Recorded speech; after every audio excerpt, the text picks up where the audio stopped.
가기사는 증시각도기. 안녕하세요, 증시각도TV 시청자 여러분, 투자자 여러분, 독일말 여러분, 청취자 여러분, 반갑습니다. 12월 1일이 산뜻하게 시작됐습니다. 날씨는 매우 차갑습니다만 날은 매우 쾌청합니다. 러시아에서 이런다고 하죠. 애매하게 마이너스 10도 15도 이러지 말고 아예 25도 마이너스 가자. 그러면 너무 햇볕이 따뜻해진다. 10도 15도는 글루미하고 아예 한 20 몇 도쯤 되면 태양이 쨍쨍 밝아서 좋더라 하는 게 이제 러시아 사람들의 기후에 대한 생각이라고 저희 주말 콘텐츠를 멋지게 만들어주고 계신 유한수 상명대 러시아과 교수님께서 말씀해 주셨는데요. 오늘 그런 날입니다.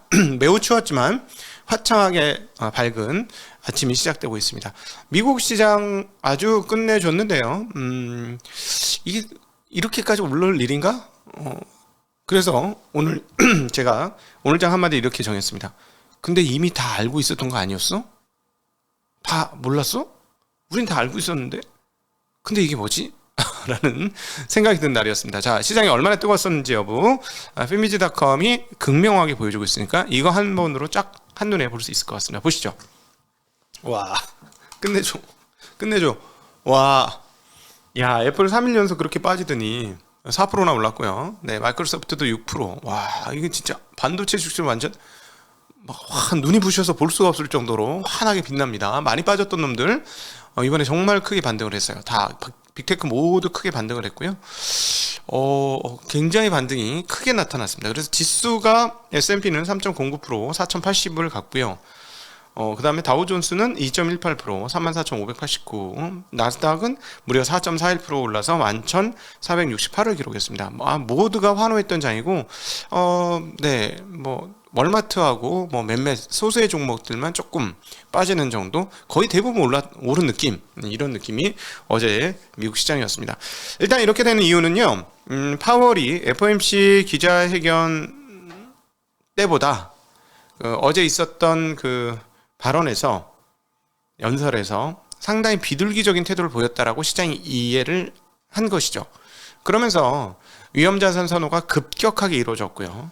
그 다음에 관련된 자산들이 모두 급상승하는 그런 모습을 보여주셨습니다. 근데 파월 발언은 사실은 매파와 비둘기가 섞여 있습니다. 일단 파월 발언부터 먼저 보시도록 하시죠. 대체적인 건 이거예요. 12월 달에 금리 지난번에 11월 달 기자회견 할 때 우리 목표치 더 높아졌다. 너희들이 생각하는 것보다 훨씬 더 높다. 이렇게 얘기했는데 이번에 12월 달에는 확실히 금리를 좀 덜 올릴 거다. 라는 얘기를 조금 더 명확하고 구체적으로 했습니다. 그래서 그 부분에 대해서 화난 건데 그래서 제가 그럼 몰랐어? 이미 다 알고 있었던 거 아니었어? 라고 얘기를 하는 거고요. 근데 그의 발언을 한번 정리한 내용으로 한번 살펴보죠. 그동안 금리 인상은 충분한 긴축 수행 측면에서 상당한 진전을 가져왔다. 하지만 더 가야 할 길은 남아있다. 라고 얘기했는데 연준은 긴축적 정책을 한동안 지속할 필요가 있다. 금리의 정점은 지난 9월달 예상보다 다소 높을 수 있다. 이건 기자회견 때하고 똑같은 얘기죠. 정책의 완화 시점은 인플레이션을 잡기 위해서라면 얼마나 더 기준금리를 올려야 하고 그 기간을 유지하는지에 대한 질문과 비교하면 중요성이 훨씬 떨어진다. 금리 피크가 어디까지인지에 대해서는 상당 수준의 불확실성이 존재한다. 그러니까 더 올릴 수도 있다는 거예요. 그 다음에 한동안의 수요 성장 둔화 기간이 필요하다. 경기가 좀 꺾이면 인플레이션이 끌어내려질 것이니까 금리 인상도 그렇게 이제 세게 안 할 것이다라는 거 뉘앙스가 포함되어 있고요. 인플레이션이 실제 떨어지고 있다라고 안심하기 위해서는 더 많은 증거들이 필요하다. 좀 더 떨어져야 되고 좀 더 많은 대목들이 필요하다라는 건데요. 어떤 기준으로 봐도 여전히 인플레이션은 꽤나 높다. 그래서 섭부르게 정책을 완화하는 것은 역사에서 경고하고 있다라는 이야기를 했습니다. 직접적인 발언들을 한번 여러분 인포맥스에서 따온 내용들을 한번 읽어보죠. 인플레이션을 낮추기에 충분한 제약적 수준에 근접함에 따라 금리 인상 속도를 완화하는 것이 타당하다. 금리 인상 속도를 완화하는 시기가 빠르면 12월에 올 수 있다. 자, 12월에 그러니까 75bp 안 하겠다는 얘기고요. 과도한 긴축을 원하지 않는다. 그러면서 핵심이 이 얘기입니다. 금리 인하를 곧 하기를 원하지는 않기 때문에 금리 인상 속도를 늦추는 것이다 라고 했습니다. 그러니까 금리를 너무 빨리 올려서 예를 들어 막 5.5% 6%를 올렸어. 근데 막 경기가 막 수축이 돼. 그러면 지난달에는 금리를 올렸는데 다음 달은 금리를 내려야 되는 상황들, 이런 거 보기 싫다는 거죠. 그래서 이제 조금 천천히 올리면서 경제 상황들을 지켜보겠다는 거죠. 어떻게 따라오는가. 근데 이거 FOMC 의사록에서도 대부분의 사람들이 이렇게 얘기했던 거잖아요. 우린 이미 이야기를 나눴던 거고, 그 얘기를 지난번에 기자회견 때 그럼 도대체 파월이 왜 이렇게 세게 얘기했느냐를 돌아보면, 기대 인플레이션이 올라오는 거를 너무 싫어하는 거예요. 기대 인플레이션이 올라오는 것을 사전에 예방적으로 차단하기 위해서 말펀치를 세게 던지는 것이죠. 기대 인플레이션은 여전히 걱정을 하고 있는 겁니다. 이게 다시 올라올까봐. 그런데 이런 정도 얘기했다는 건 뭐냐면, 이제 좀 꺾이는 신호가 포착됐다라는 거죠. 그래서 이제 말을 이렇게 하는 것이다라고 볼 수 있는데요. 일부 진전에도 물가 안정을 회복하려면 갈 길이 멀다라고 얘기했고, 물가 안정을 위해서는 한동안 제약적인 수준의 정책을 유지해야 할 필요가 있다라고, 이거 이미 우리는 여러 번 검토했고 이야기를 나눴던 내용입니다. 똑같은 얘기를 했습니다. 자, 그런데 말이죠. 오늘 그럼 도대체 나스닥 4%, 그동안에 뭐 안 좋았으니까 올랐다? S&P도 3%나. 근데 다우는 또 2% 또 올랐어요. 자, 어떻게 해석할 거냐? 설레발이야? 야, 이미 다 선반영했던 건데 또 설레발 한 거 아니야? 라고 할 수 있는데, 저는 오늘 이 부분에 대해서는 다른 지표들이 동일한 방향을 보여줬기 때문이다라는 생각을 지을 수가 없습니다. 오늘부터 이제 지표들의 발표가 엄청나게 되고 있죠. 그 얘기를 한번 나눠보죠. 자, 저의 관심은 졸츠 어떻게 되느냐의 구인 이직 보고서, 이렇게 중요도가 오히려 노동부의 비농업 고용 지수보다는 훨씬 덜하다는 졸츠. 저는 이것이 꺾이면 고용이 상당히 꺾일 거라는 생각을 가지고 있습니다. 왜냐하면 지금 계속해서 말씀드리지만 미국에서의 고용의 질은 나빠지지만 고용률을 또는 실업률이 나빠지지는 않을 것 같다, 별로. 이런 말씀 드렸습니다. 왜냐하면 대기업이라든가 빅테크라든가 이런 데는 상당히 빠르게 고용을 지금 차단을 하고 있고, 오늘도 계속해서 인원 감축 이야기가 나오고 있는데, 인원 감축을 하고 있는데 반해서 남미로부터나 이런 다른 나라부터의 이민자가 상당히 줄어들었고, 또 하나 65세 이상의 퇴직자가 너무 많아요. 그래서 일반적인 업종에서 좀 사람이 들고남이 좀 탄력적인 서비스업 쪽에서의 인력난은 계속되고 있다라는 것이죠. 그래서 그런 측면에서 보면 실업률이 빨리 올라가지도 않을 것 같고, 그 다음에 구인난이 완벽하게 해소될 것 같지는 않은데, 좋은 직장을 가진 사람들은 직장에서 계속 나오는, 이번에 우리가 트위터에서도 보았듯이 그런 일을 계속 벌어지는데, 자, 그렇다면 구인 이직 보고서의 일부 증거가 나타나야 되지 않겠느냐 하는 게 저의 이제 고민이었던 건데, 자, 구인 이직 보고서가 지난번에 1,068만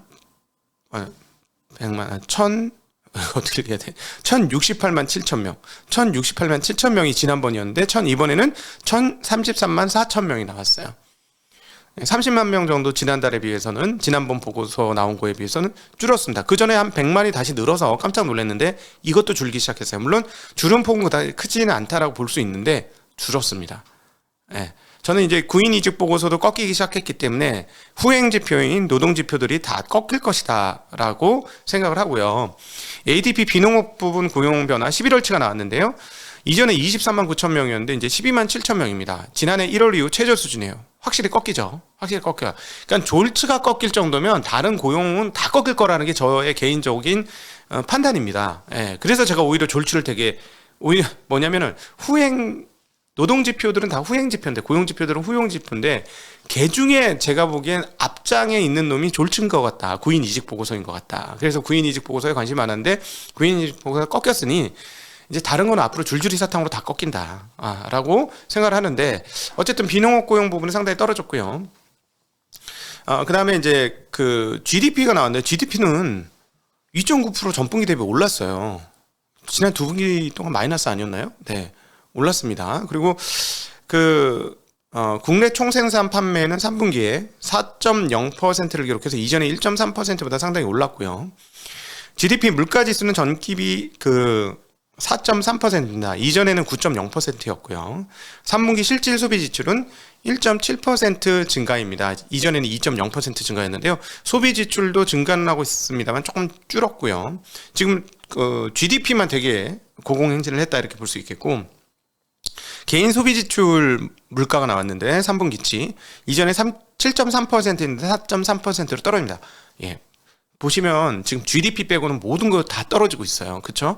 근원 개인 소비 지출은 그 지난번에 4.7%였는데 이번에는 4.6%로 이번 3분기가 나왔고요. 그다음에 시카고 구매 관리자 지수가 나왔는데요. 구매 관리자 지수 PMI죠. 이거는 낮게 나오면 좋다라고 표현했고 소비는 견조하게 지켜지는 게 소프트 랜딩의 그 굉장히 그 중요한 대목이다라는 말씀을 드렸는데 시카고 구매 관리자 지수는 이전에 45.2에서 37.2로 떨어졌습니다. 완전히 떨어졌어요. 네. 이거는 이렇게 되면은 연준이 행동을 세게 할 수가 없어요. 이제부터는. 예. 여기서 이제 고용까지 떨어지면은 근데 고용이 아주 급하게 떨어졌다? 만약에 그러면 어떤 일이 벌어집니까? 이제 조만간 디플레 오겠네. 라는 생각을 안 할래 없죠. 안 할 수가 없죠. 사실 1년 전만 해도 디플레를 걱정했지 않습니까? 1년 반 전만 해도 확실하게 디플레를 걱정했던 게 연준이었거든요. 우리는 지난 20년간 인플레의 임자도 동그라미도 본 적이 없어. 항상 우리 디플레 D 속에서, D의 공포 속에서 살았어. 이런 상황이잖아요. 이런 상황인데, 이런 상황이었거든요. 1년 반 전만 해도. 근데 이제 지금 완전히 바뀐 건데, 만약에 갑자기, 이렇게 지표들이 모두 꺾이면서, 6개월 있으면 디플레 날 수도 있겠는데? 하면은 무서워서 금리 빨리 내려야 됩니다, 오히려.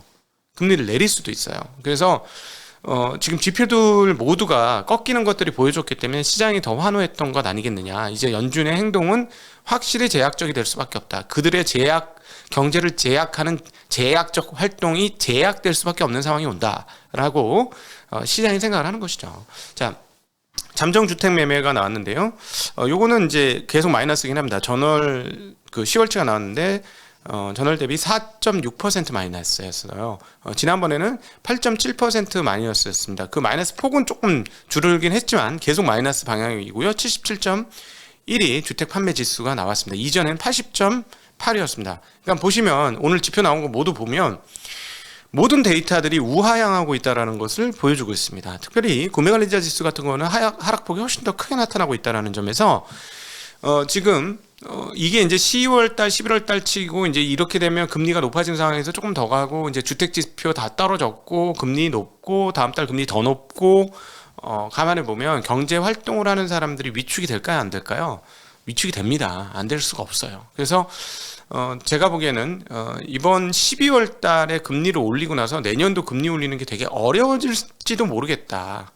오늘 주식 시장은 일부 그거를 조금 반영한 게 아니냐라는 게 제 개인적인 생각입니다. 오늘 이렇게까지 설레발 수준의 상승을 했는데 왜 지금 시장은 얼마를 예상을 하고 있나요? 점도표는 4.9%에 찍혀 있습니다만은 시장은 지금 5.0%에서 5.25%까지도 열어놓고 있잖아요. 연준이 그렇게 얘기했고 블러드 총재도 그렇게 얘기했기 때문에. 그런데 지금 지표들 꺾이는 속도로 보건데 내년 1월달, 2월달쯤에는 금리를 더 올려? 이 말이 되게 무색해질 수 있을 거라는 것이죠. 그러니까 50bp 올리고 25bp 더 올려야 되는 상황인데 겨우 끽해봐야 내년도 25bp 더 올리고 끝날 수 있는 거 아니야? 라는 예상을 시장이 조금 한 것 같다. 그래서 오늘 이렇게 많이 지수가 오르는 것이다. 그러나 연준은 기대 인플레이션이 언제든지 살아서 올라올 수 있다고 생각하기 때문에 여전히 경기의 발톱을 내리지 않을 것이고요.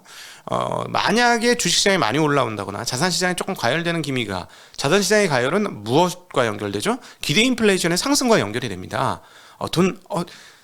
아니 평가금이 높아지면 돈 쓰는 게 틀려지잖아요. 우리 회복 탄력성이라고 얘기하는데 우리 투자하는 사람들의 소비 탄력성이 얼마나 좋습니까? 맨날 코스 요리 먹다 점심에 와서 저 여기 코스로 주세요 이러다가 그냥 오늘은 뭐 그냥 라면이나 하나 먹고 끝내지 뭐 이렇게 바뀌잖아. 아니 다 깨졌는데 뭐 1년치가 다 날라갔어. 1년 연봉 이상이 다 날라갔어. 나 그냥 빵으로 때울래 뭐 점심 안 나가. 그러다가 2020년에 돈 빵빵빵 벌면 그래 먹고 싶으면 먹어. 메뉴 보지 마. 가격 보지 마. 그냥 사 먹어. 괜찮아. 내가 사줄게.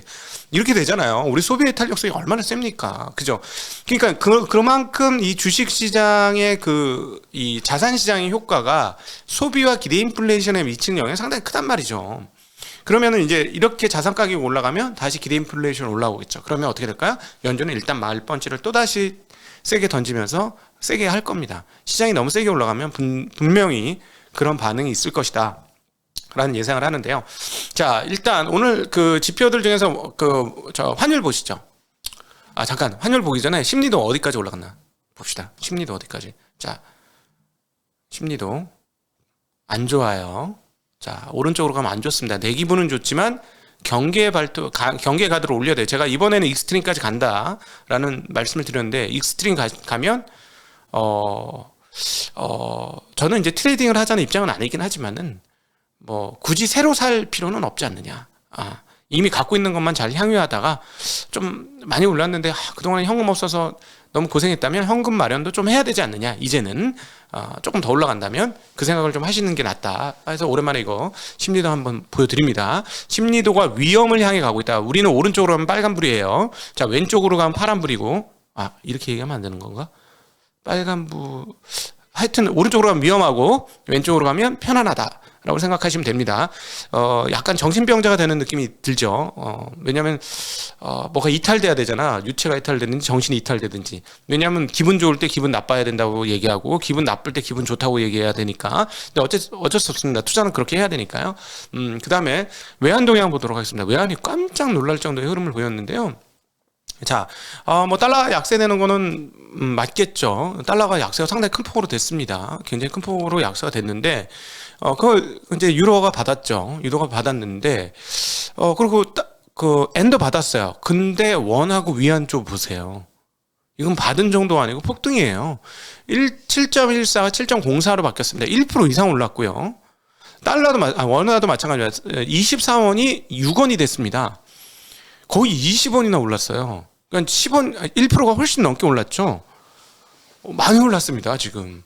예, 지금 이렇게 되면 어제 환만으로 해석을 해보면 어제 한국 시장이 굉장히 많이 올랐습니다만은 오늘도 오를 여력이 좀 남았다라고 볼 수 있죠.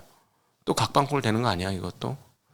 오전장만, 오후장 모르겠어. 오전장만 예상해보면, 환율로 해석을 해보면, 시장은 좀, 상승 여력이 좀 남았다. 자, 이제 채권 금리 보죠. 채권 금리가 이제 되게 골 때리는 상황이 왔습니다, 드디어. 자, 2년물 3개월물 보세요. 딴 거 다 치우고, 2년물 3개월물. 그러면 어떻게 됐어요? 역전됐습니다. 자, 정확한 건 18개월 3개월이라고, 그건 연준의 보고서에도 있었습니다만, 자, 2년물 3개월물 역전됐어요. 이거는 조만간에 시중에 있는 민간 은행의 유동성이 시중에서부터 빨려 들어간다. 은행으로. 그러니까 시중에서 없어진다. 라는 것을 얘기하는 것이 되겠죠. 자, 그러면 지금 채권 시장이 잘못 생각하고 있는 거냐? 연준이 뭔가 경기 침체가 진짜로 오는데 연준이 잘못하고 있는 것이냐?